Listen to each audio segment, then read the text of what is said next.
BA part second के विद्यार्थियों का स्वागत है। आज हम जॉन गोल्सवर्दी द्वारा लिखा गया प्ले लॉयल्टीज़ को डिस्कस करेंगे। सबसे पहले हम जॉन गोल्सवर्दी कौन थे उनके बारे में जानकारी प्राप्त करेंगे। उसके बाद ए short summary of the play loyalties. So let's start the video. John Goldsworthy was undoubtedly one of the finest dramatists of his time. He was perhaps second only to George Bernard Shaw. Goldsworthy was born in 1867 in a Victorian mansion amid the woods of Combe in Surrey in England. His father's name was also John Goldsworthy. He was an eminent lawyer. The young Goldsworthy was brought up in an atmosphere of perfect freedom and unpleasant surroundings. Goldsworthy had his early education in a private school. Soon he was sent to the famous public school, Harrow. He studied at the New College, Oxford, and took a degree of law.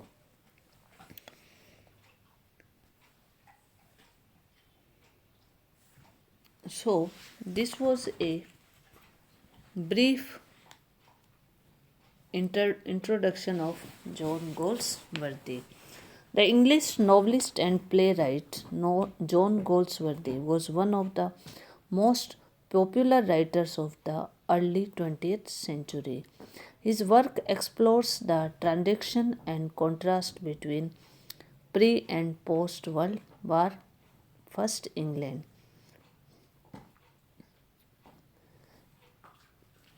Born on August 14, 1867, at the height of Victorian era, he was educated at Harrow and New College. He was admitted to the bar in 1819, and 8 years later, after his first novel, Jolene, appeared, he left law to continue writing. The Island and the Man of the Property, which became the first novel in the four-style saga, expanded his audience and his reputation. This play, Loyalties, is a 1922 play by the British writer John Goldsworthy. It was staged at Marines Theatre and ran for over a year. Goldsworthy described it as the only play of mine which I was able to say when I finished it, no manager will refuse this. So, this was a brief summary of the writer and the play Loyalties. Now, we will discuss a short summary of the play Loyalties. The play opens with an alarm. There has been a theft of £1,000 in one of the rooms in Meldon Court. The Meldon Court is country house of Charles and Lady Adela Windsor. The guests in Meldon Court include Ferdinand de Lewis, a rich young Jew, General Keynes, a racing oracle, Margaret Rome, a society girl, Ronald Dempsey, a young retired army captain, and DSO, and his wife Mabel. Before the play begins, we are told some important things about the affairs of these people. Dempsey is newly married and is not very well off. In order to save the expenses of its keep, he gave his mare Rosemary to D. Lewis. D. Lewis, having tried her rather highly, has sold her to a bookmaker for £10,000. Very naturally, Dancy, the real owner of the mare, bears a grudge against D. Lewis for this somewhat mercenary transaction. It is more pinching to Dancy because he is in financial difficulties while D. Lewis is very rich. He won two horse races on the very day when the action of the play begins.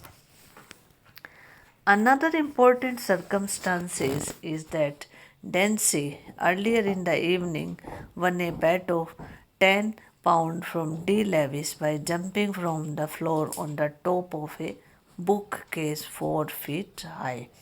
Dancy had made this high jump successfully. It now appears that D. Lewis lost £1,000 and the amount received for Rosemary between 11:15 and 11:30 when he was in a bathroom. It is clear that someone must have entered the bedroom and taken the money from beneath the pillow. D. Lewis comes to Windsor and informs him of that theft. He suggests that the matter should be investigated forthwith. Windsor is deeply charged that a theft should happen in his house. De Lewis suspects Captain Dancy of having stolen the money.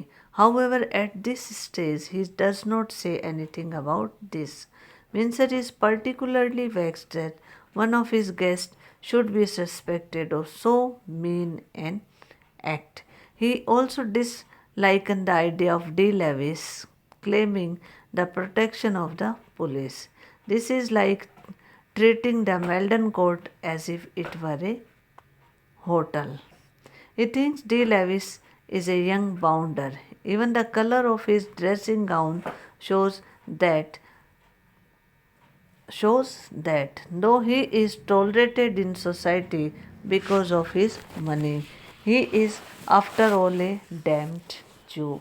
His father was a mean fellow who sold carpets in the city. However, for D. Lewis, a sum of £1,000 is important, and accordingly, the police are summoned. The police inspector comes and the bedroom is minutely examined. The servants are cross questioned.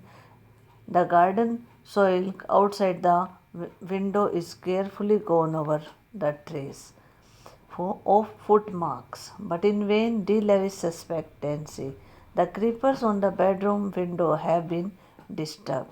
D. Lewis is convinced that the Dancy took the long jump of 7 feet during heavy rains from one balcony to another. It is not a surprising deed for the young man after his leap on to a bookcase earlier in the evening. Keynes and Windsor are important at suggestion. They have known Dancy from boyhood. He is an officer, a gentleman, a member of their set, and therefore above suspicion. Dancy himself is called in. He indignantly denies the charge. Keynes by chance happens to lay his hand upon the sleeve of his coat. It is wet. Nothing more is said at that time. The scene is transferred to a club. 3 weeks later, D. Lewis has just been blackballed for the Jockey Club. He feels that he has been let down by Dancy's friend. He renews his charge against Dancy and insists on Manor being brought before the law courts. Messrs. Stewardson and Graviter Soliscone brought before the law courts. While the case is being tried, the missing banknotes are traced to their members. They were sent by Dancy to Ricaud's, an Italian wine merchant, to pay a debt of honor in which Riccardo's daughter was concerned. Twitson tells Tansy that he must give up the defense. He also tells Tansy that the best course for him is to leave the country and throw himself into the war then raging in Morocco. The most difficult part of Dancy's ordeal, however, is still to come. Dancy has to face his wife. What will she say when he makes his confession to her and she realizes that the man she admires so much has not only stolen £1,000 but has spent the money in trying to hush up a love affair she had before his marriage. She is about to shield him from a police inspector and aid his departure to Morocco.